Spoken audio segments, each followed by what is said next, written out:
Hi viewers, welcome to our channel. ప్రస్తుతం మనతో పాటు సీనియర్ జర్నలిస్ట్ దామ బాలస్ అన్నారు, వారితో మాట్లాడదాం. నమస్కారం సార్. సార్, జగన్మోహన్ రెడ్డి గారు ఇటు పవన్ కళ్యాణ్ గారికి అండ్ చంద్రబాబు నాయుడు గారికి షాక్ ఇచ్చారు అని చెప్తున్నారు సార్. ఎందుకంటే వీళ్ళిద్దరు ఒక ప్లాన్ వేశారు, పవన్ కళ్యాణ్ గారు చంద్రబాబు గారు. వైసీపీలో ఉన్న పై స్థాయి నాయకుల్ని టీడీపీలో, కింది స్థాయి నాయకుల్ని జనసేనలో చేర్చుకోవాలని ఒక ఆలోచన చేశారు. కాకపోతే అది వర్కౌట్ కానివ్వలేదు జగన్మోహన్ రెడ్డి గారు అంటున్నారు.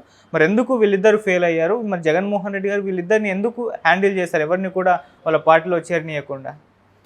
దీంట్లో అనేక అంశాలు ఇన్వాల్వ్ అయినాయి. ప్రధానంగా టాపిక్ ఏంటంటే, మనం ఇంతకుముందు కూడా ఈ టాపిక్ చెప్పుకున్నాం.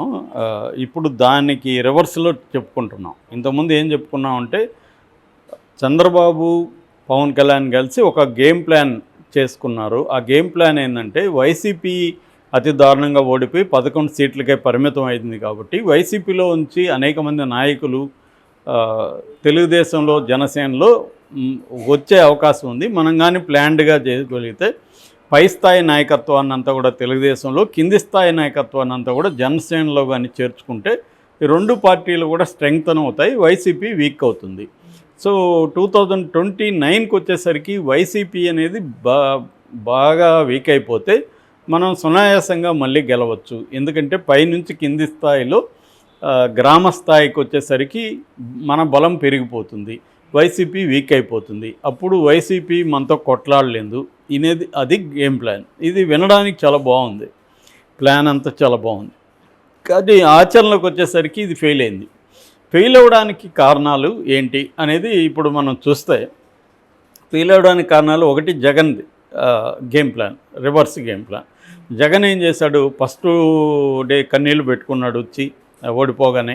ఆ ఓట్లు ఏమైనాయి, అక్కలు ఏమైనాయి, అవి ఏమైనాయి, ఇవేమైనాయి అనేది కన్నీళ్ళు పెట్టుకున్నాడు. ఏదో చీటింగ్ జరిగింది కానీ అది ఆధారాలు లేవు అన్నాడు. అక్కడి నుంచి మెల్లమెల్లగా ఈవీఎంలని మ్యానిపులేట్ చేసి వీళ్ళు వచ్చారని ప్రచారం చేశారు. అది కూడా ఈవీఎంలు మ్యానిపులేట్ చేస్తుంటే నువ్వేం చేస్తున్నావురా అన్న ప్రశ్న జగన్ కూడా ఎదురవుతుంది. ఎలక్షన్లో నేను చాలాసార్లు చెప్తుంటాను, ఎండ్ మీన్స్ అని.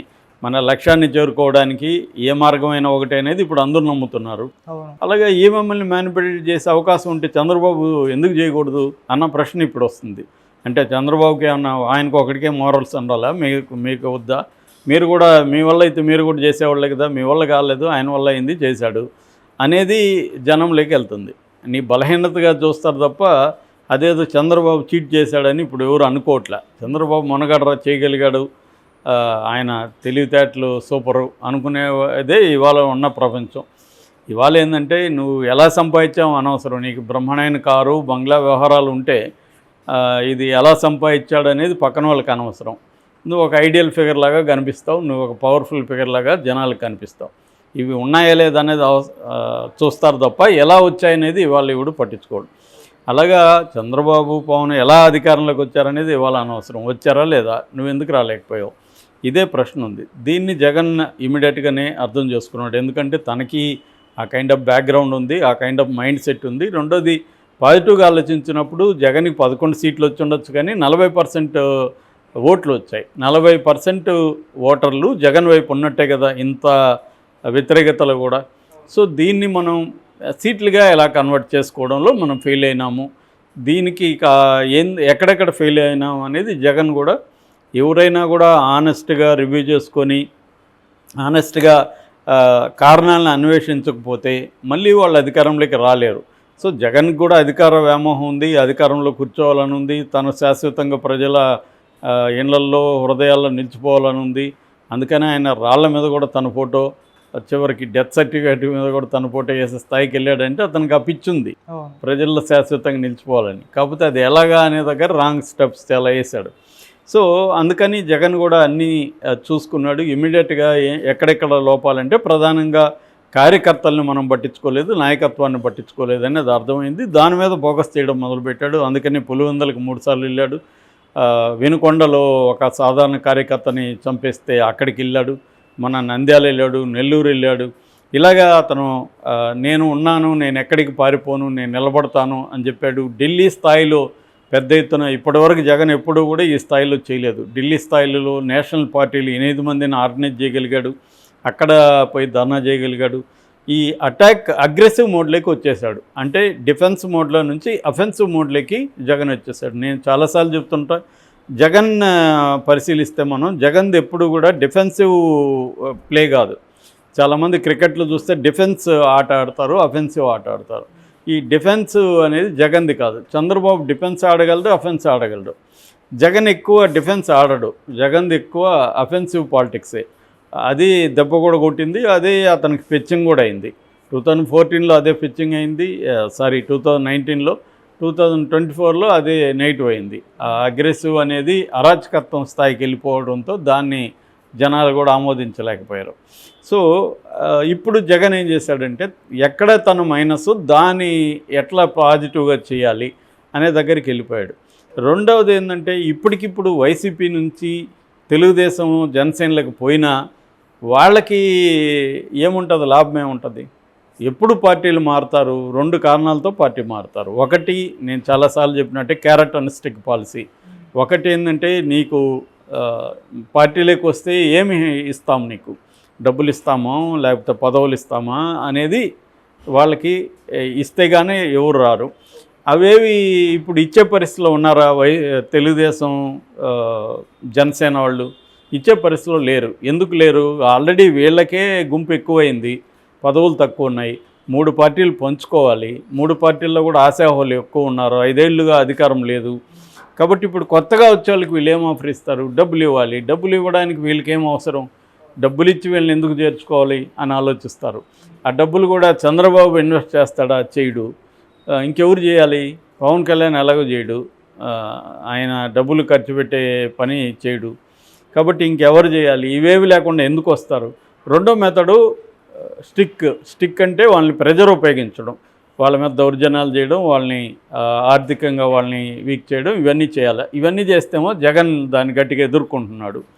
సో దానివల్ల రివర్స్ అయ్యే ప్రమాదం ఉంది. ఇలాగా వీళ్ళ ప్లాన్ అనేది కొద్దిగా అక్కడక్కడ మాత్రమే, అంటే కుప్పంలో కొంతమంది చేరారు, అక్కడక్కడ కొంతమంది చేరారు తప్ప ఓవరాల్గా చూసుకుంటే వీళ్ళ ప్లాన్ ఫెయిల్ అయింది ఇప్పటికైతే. ఈ 2 monthsలో మనం తేల్చేయలేము, ఇంకా టైం ఉంది. బట్ ఇప్పటికైతే జగన్ బలంగానే ఉన్నాడు, కేడర్ ఎక్కడా జారిపోలేదు.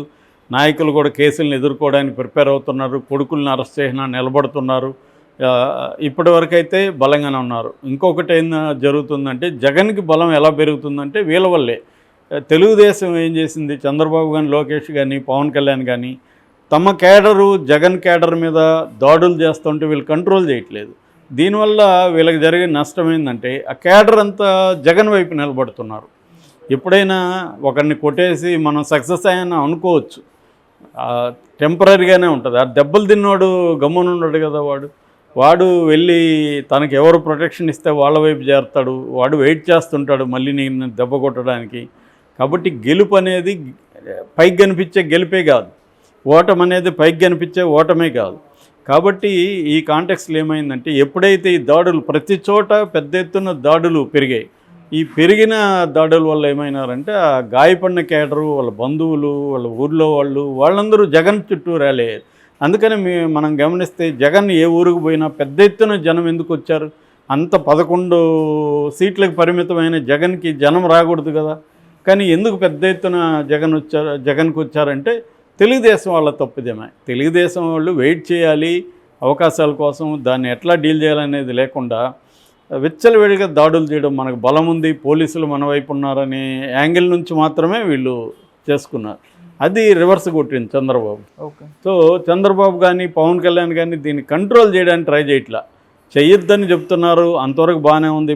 చంద్రబాబు చేయమని చెప్పట్లేదు, దాడులు చేయమని చంద్రబాబు చెప్పట్లేదు, లోకేష్ చెప్పట్లేదు. కానీ చేస్తున్న దాడుల్ని ఆపడం, ఖండించడం పబ్లిక్గా ఇవి చేయట్లే. ఏదో మొక్కుబడిగా ఏదో మాట్లాడుతున్నారు కానీ స్పెసిఫిక్గా ఎప్పుడూ కూడా జనరల్ అండ్ కాంక్రీట్ మేనిఫెస్టేషన్స్ అని 2 ఉంటాయి.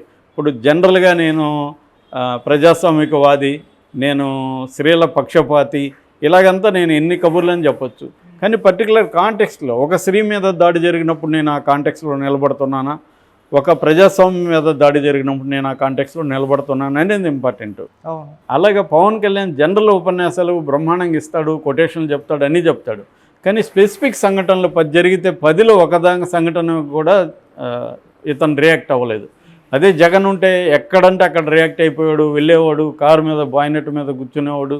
ఈ డ్రామాలంతా సినిమాటిక్ డ్రామాలంతా పవన్ కళ్యాణ్ చేసేవాడు. ఇవాళ ఏం చేయట్లేదు. సో కాబట్టి మనకు పైకి కనబడే రాజకీయాలు వేరు, అంతర్గతంగా ఆ పరిణామక్రమం ఎలా వస్తుందనేది చూడడం వేరు. అందుకని బియాండ్ ద ఆబ్వియస్ అంటారు. మనకు కనబడే దానికి వెలుపల చూడగలగాలి, ఆవల చూడగలగాలి. ఆ క్రమంలో చూసినప్పుడు జగన్ వీక్ ఏం కాదు, జగన్కి మెల్లగా స్ట్రెంగ్త్ పెరుగుతుంది. వీళ్ళు అనుకున్న స్థాయిలో వైసీపీ ఖాళీ అవ్వడం అనేది స్టార్ట్ కాలేదు.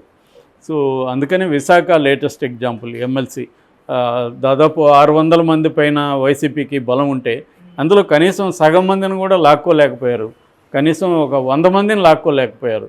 అంటే క్లియర్గా 600 మంది నిలబడ్డారు కదా వైసీపీ వైపు. జగన్ ఏం చేశాడనేది పక్కన పెట్టి, ఏమన్నా చేయని జగన్, నువ్వైతే చేయలేకపోయావు కదా. చేయలేక అదేదో ఉందా పాలిటిక్స్ కబుర్లు చెప్తున్నాడు. ఎవడు నమ్ముతాడు? ఆంధ్రప్రదేశ్లో ఎవడో నమ్ముడు. చంద్రబాబు ఉందా పాలిటిక్స్ చేస్తున్నాడంటే నో బడీ బిలీవ్స్. ఇతను అనుకున్నాడు, చేయలేకపోయాడు అనేదే నమ్ముతారు తప్ప ఉందా పాలిటిక్స్ ఎవడో చేయడు. ఇప్పుడు చేస్తే నిలబడలేడు. ఎందుకంటే ఆ మోడల్లోనే